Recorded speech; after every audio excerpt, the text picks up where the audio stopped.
Hi, Nancy Burt-Preece here with a twisted easel card. I've seen several people put this online, and it's just a really nice way to do a twisted easel card because it stands up. I'm kind of into standing up cards this holiday season. It uses some of the specialty paper. So let me show you. It's in the beginning of your mini catalog. It's the Oh Holy Night Suite. I'm using this Shining Brightly Designer Series paper. I am also using some of the ribbon, and I'm just going to check. I either have it on an online exclusive or it is in fact in the catalog. So let me do a quick check. This one is on the online exclusive. It is this, comes with gold and silver. And I am like all over the place. It's called the Gold and Silver Trim Combo Pack. So I like that. I'm using the gold foil. And I am using an embossing folder from the Shining Brightly Suite. And it's a hybrid embossing folder. So what happens is I put the gold foil in and I have this beautiful raised embossing, and then I can cut it out. I love those hybrid embossing folders. They're really nice to use and they add so much to your cards. So let's figure out how to make it. I have a piece of 4 1/4 by 11 piece of cardstock. I'm using Night of Navy. I am going to score it at 4 1/4 and 5 1/2.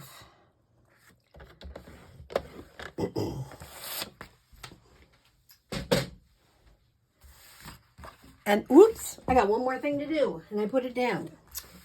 I'm going to just fold this. So this is a book binding fold. And if you've been with me before, we've done these. Now I'm going to take this piece, this 4 1/4 piece, and I'm going to put it so that the top is to the right, the bottom is in this track, and I'm going to score it. And that's what's going to make our twisted easel card. So when we fold it like this, you're going to see it stands up. Isn't that easy? I like it. So let's start. We're going to use, I have 16 inches of this, and I'm going to put a lot of snail, whatever adhesive you use a lot of it. Now you might want to line it up on your grid paper. Try to get it as even as you can and put the ribbon right there. Then I'm going to put a little more adhesive right on top of that ribbon. Then when I turn it over, your ribbon is already adhered. I like that part. Here is a 1, and it doesn't have anything on the other side because this is specialty paper, 1 by 4 of that Shining Brightly paper. I am putting that on here. Then I embossed a piece of 4 by 4, and this is going to, I'm going to put adhesive, and I'm going to use liquid glue, but you could use your snail too, or whatever adhesive you have. I'm only putting it on the bottom triangle. Only put it on the bottom triangle, and don't go too low because you don't want it to show. You can go right up to the edge here, but don't go too low around here. In fact, I might have gotten it close there. We'll see. I'm going to set this down and try to get a nice edge all the way around. Move that down a little bit. That's okay. And now it's going to be twisted. Now I can come up and fold my ribbon up. And I didn't get them completely even, I can see. But I'm going to tie the ribbon. You notice I tie it one way and then I turn it. I don't know why that is.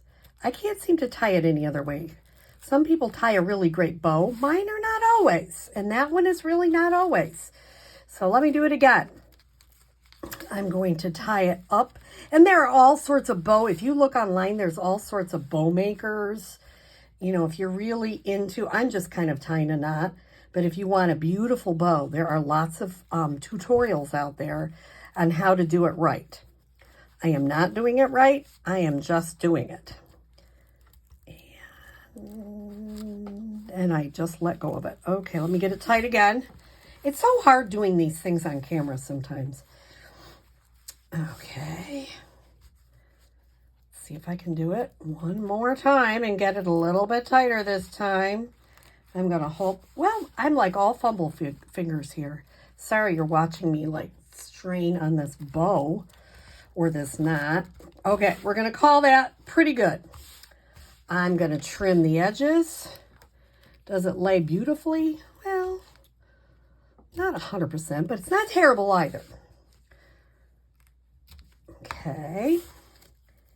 And then the next thing I'm going to do is I took that gold foil and I embossed it and I cut it out. That is so cool. So I'm going to add that to the front with a little bit of glue or adhesive, whichever you have. Either one will be fine.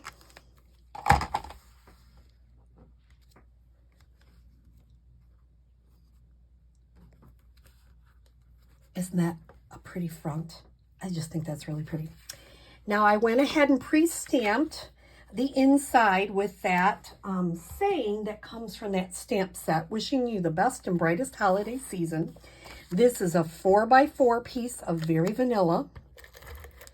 I'm going to put that on the inside, and then I'll show you the final step to make it a true twisted easel card. Is what I'm going to do, and I thought I had it all stamped. Don't you love it? Oh, here it is. I took the Merry Christmas from the Cottage Wreaths because it's small and it fits in our old duet punch. Oh, come on. And I have the blue scallop mat. Now what I'm going to do is turn it over and put at least, I'd put 3 because you really want it to hold. 3 dimensionals on there. And you're going to lift this up, put it at the edge. Make sure you don't put it over too far so you can actually shut your card. And there it is. I'm telling you, that didn't take long. Now, yes, this part stands straight up. That because you have to have that in order to have the twisted easel. Don't you love that? Simple and just beautiful. I love this stamp set, and I love the hybrid embossing folder. I hope you give this a try. Here is all my contact information, my email, most importantly, my website, which is my online store. If you don't have a Stampin' Up! Demonstrator, I'd love to be yours. Here's my November host code, my Facebook business page. If you are on Facebook, look me up. I have all sorts of stuff every day. I try to post something, and we have giveaways every once in a while. Here's my YouTube channel, and I have to work at updating my Pinterest. So I hope you have enjoyed this twisted easel card. Have a good day.